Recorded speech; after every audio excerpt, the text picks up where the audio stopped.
আন্দোলনের ক্ষতি পুষিয়ে নিতে সরকার ও এনবিআর সিদ্ধান্ত অনুযায়ী সাপ্তাহিক ছুটির দিন শুক্রবারেও কাজ চলছে চট্টগ্রাম কাস্টমস হাউসে। এ বিষয়ে বিস্তারিত জানাতে এই মুহূর্তে সেখানে আছেন রিপোর্টার ফেরদৌস লিপি। সরাসরি চলে যাচ্ছি তার কাছে।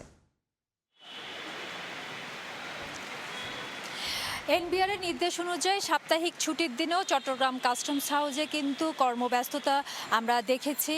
কর্মকর্তারা এসেছেন, যারা শিপিং এজেন্ট কিংবা সিএনএফ এজেন্ট তাদের যারা প্রতিনিধি আছেন তারা এসেছেন। তবে আজকেও কিন্তু সার্ভার ডাউন, সেটা কিন্তু বেশ কয়েকজন শিপিং এজেন্টের যারা প্রতিনিধি আছে তারা বলছেন।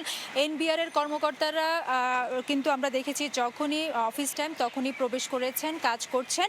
তবে সার্ভার জটিলতা থাকার কারণে কাঙ্ক্ষিত যে কাজ সেটা হচ্ছে না। দেখা যাচ্ছে যেটা 1 মিনিটের কাজ কিংবা 5 মিনিটের কাজ সেটা কিন্তু ঘন্টা খানেকের উপর সময় লেগে যাচ্ছে। এবং আপনারা জানেন যে রাজস্ব কর্মকর্তাদের আন্দোলন ছিল, বিশেষ করে কমপ্লিট শাটডাউন যখন ছিল 28 এবং 29 জুন।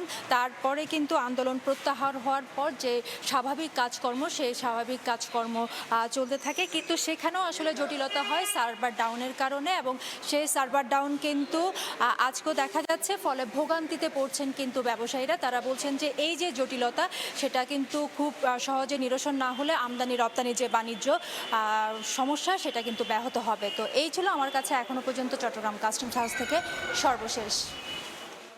সরাসরি যুক্ত ছিলাম চট্টগ্রামে।